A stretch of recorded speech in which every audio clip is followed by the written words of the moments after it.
त्रिभुवन अन्तर्राष्ट्रिय विमानस्थलस्थित अध्यागमन कार्यालयका कर्मचारीहरूले घुस रकम बाँडफाँड गर्न सफ्टवेयर प्रयोग गरेको गम्भीर खुलासा भएको छ। अख्तियार दुरुपयोग अनुसन्धान आयोगको छानबिनबाट भिजिट भिसामा विदेश जाने यात्रुहरूबाट असुलिएको अवैध रकम व्यवस्थित तरिकाले बाँड्न यो सफ्टवेयर प्रयोग भएको पाइएको छ। यस प्रकरणले अध्यागमन कार्यालयभित्रको अनियमिततालाई उजागर गरेको छ। यसैबीच संवैधानिक विषयमा सर्वोच्च अदालतको महत्त्वपूर्ण फैसलाको खबर।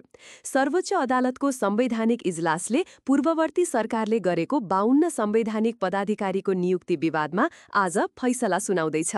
अध्यादेश मार्फत गरिएको नियुक्ति प्रक्रियालाई चुनौती दिँदै दायर भएका रिटमाथि 4.5 वर्षभन्दा लामो समयपछि फैसला आउन लागेको हो।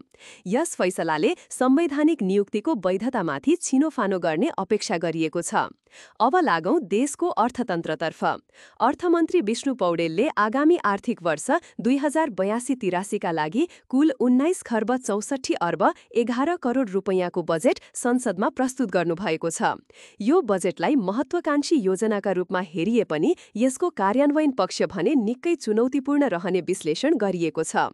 एक फरक प्रसङ्गमा तनहुँको भीमाद नगरपालिकामा गिटी माटो गुत्खननका लागि चलाइएको डोजरले स्थानीय एक महिलाको निजी जग्गामा मात्र होइन उनको मनमा पनि गहिरो चोट पुर्याएको छ। पीडित कृष्णमाया ढकालका अनुसार अघिल्लो हप्तादेखि भइरहेको उत्खननले उनको भावनात्मक अवस्थामा समेत असर पारेको छ। विकास निर्माणका नाममा भइरहेका यस्ता क्रियाकलापले मानवीय पक्षलाई बेवास्ता गरेको भन्दै प्रश्न उठेको छ।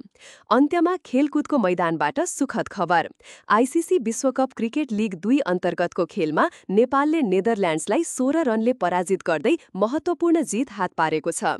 नेपालले दिएको 237 रनको लक्ष्य पछ्याउने क्रममा नेदरल्यान्ड्स 220 रनमै अल आउट भएको थियो।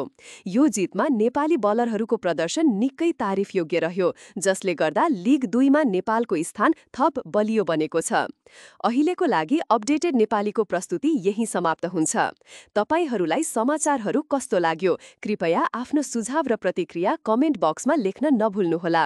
यदि तपाईँ हामीलाई युट्युबबाट हेर्दै हुनुहुन्छ भने कृपया च्यानललाई सब्स्क्राइब गरी हामीलाई साथ दिनुहोस्। साथै अन्य सामाजिक सञ्जाल प्लेटफर्महरूमा पनि हामीलाई फलो गर्न नभुल्नुहोला। फेरि भेट्नेछौँ ताजा खबर